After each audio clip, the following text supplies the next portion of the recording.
La différence au niveau de la position, c'est que le fauteuil dentaire est beaucoup plus haut. Je peux facilement glisser mes jambes en dessous, peu importe la position que j'ai au niveau autour du fauteuil. Et je peux travailler aussi plus en vision indirecte. Donc, ça m'aide aussi à rester plus droite parce qu'avant, on avait tendance à être très penché sur le patient. Donc, maintenant, beaucoup plus droite. Et voilà, en vision indirecte, comme ça.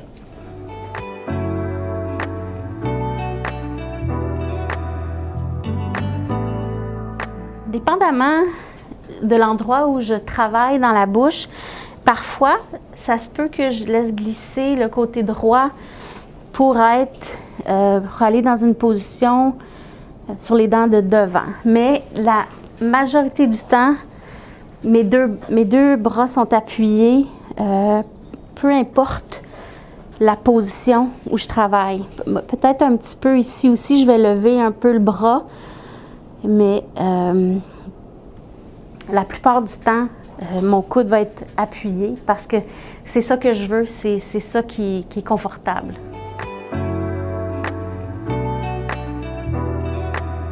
Si on regarde les positions par rapport à chaque cadran, dans le cadran 1, vraiment, les deux bras sont appuyés, okay, que je sois au buccal ou au lingual.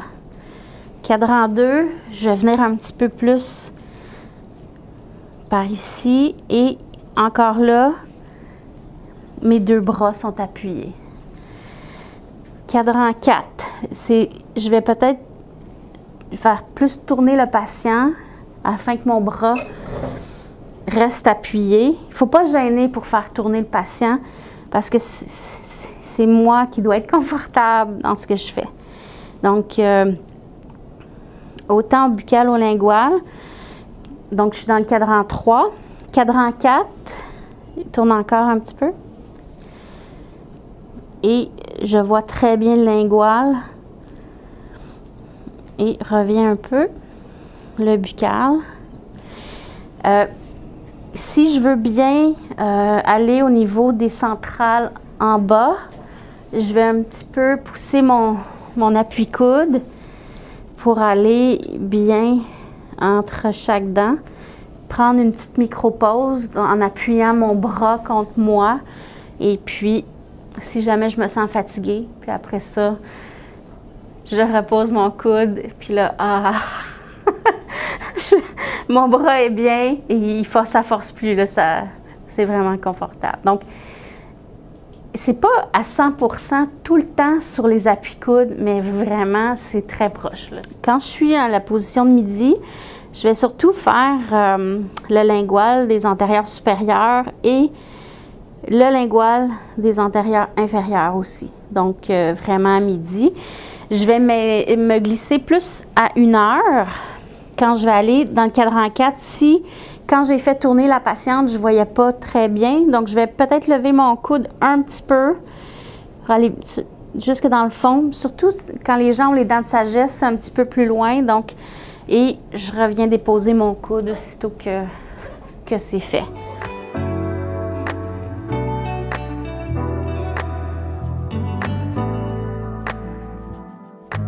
Ça peut arriver que certains patients trouvent que le dossier est un petit peu trop penché, mais si ça arrive, c'est plutôt rare, mais c'est plus les personnes âgées qui ont peut-être des étourdissements au niveau de la tête. Je vais l'ajuster un petit peu, là. C'est sûr que je leur explique que c'est important que moi je sois confortable parce que je suis dans une position comme ça pendant toute la journée. Souvent, ils comprennent, mais si ça ne va pas, bien, je remonte un peu et puis je me réajuste. Et puis, même si le patient, bon, ça me permet d'entrer encore mieux en dessous de la chaise quand le dossier est plus haut, mais je peux quand même travailler comme ça.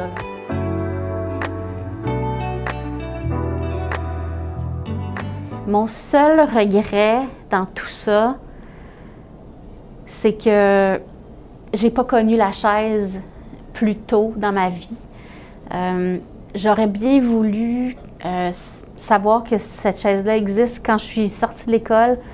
J'aurais bien voulu l'avoir. Ça m'aurait évité beaucoup de problèmes de maux, de dos, de cou, d'épaule, de tendinite, tout ça. N'hésitez pas à vous procurer cette chaise-là. C'est un petit bijou, vraiment un petit bijou.